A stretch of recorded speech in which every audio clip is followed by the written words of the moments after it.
Well, I don't think I'm going to be shooting any garden videos today. This is middle of May here in the UK. We've got flooding occurring down the yard.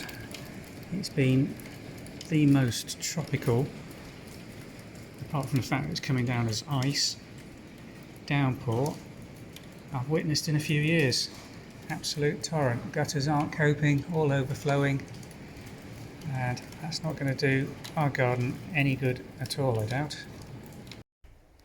Well, we normally show you Norfolk in the sunshine, but right now that's a bit tricky. She's enjoying it nonetheless. It's cold and wet, and God, did it thrash it down yesterday. Absolute hailstorm for about 10 to 20 minutes, and I thought we were going to get so much damage to a lot of the spring bulbs that were still flowering. But just look, although the wind's blowing and it's freezing cold, these bluebells just don't show any signs of any damage at all. What we've also got is an awful lot of apple blossom flowering at the moment. Now, apple blossom flowers over sort of 3 seasonal zones, and when you're thinking about pollination, that's something you have to bear in mind. And it's one of the reasons why some trees some years will do very well, because they've pollinated and fertilised themselves, whereas others will just be caught by either changes in the weather, air frosts, or like we had yesterday, that massive hailstorm. I'm not sure whether we're going to get away with a good Bramley crop this year or not. Last year was very good, year before absolutely nothing. There should be plenty of mature, nice wood, but there's not much flower on this Bramley.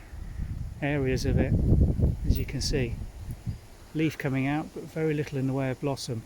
Some still to come a little later, but normally by the middle of May this would be in full flower, and this year not looking too good. These roses are usually amongst the first to come out. Really dark crimson red, this one. Don't know the variety name, it's been here for probably 50 or 60 years. And in the corner, the slightly buff pink fading to yellow one, which again flowers nice and early. We're on the south face here. This year we've got them with the wisteria that's worked its way around this bay at the front of the old farmhouse, and it's looking, even in this weather, very nice, particularly from that bathroom window. When you're looking out, we really do have roses around the first floor window here.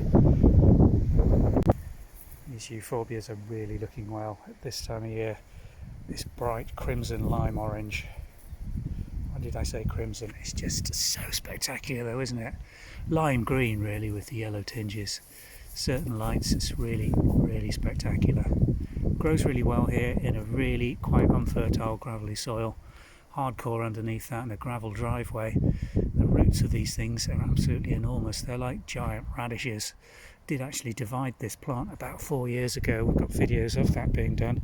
It took about a year to recover, but now we've got this row of 3, and we've got another 5 plants out, which we've got 3 around the base of the flowering plum, 4th just to the side, and then just in front of the azalea clump there we've got the 5th one planted in. They're all doing really, really well. I would like to extend this planting round to under the base of these trees. The lime green in the foreground just behind them is a Philadelphus, which has been planted there for about 5 years now. It's gradually getting going, but it's struggling a bit with the maturity of the trees above it, sucking the goodness out of the soil and any moisture that falls there.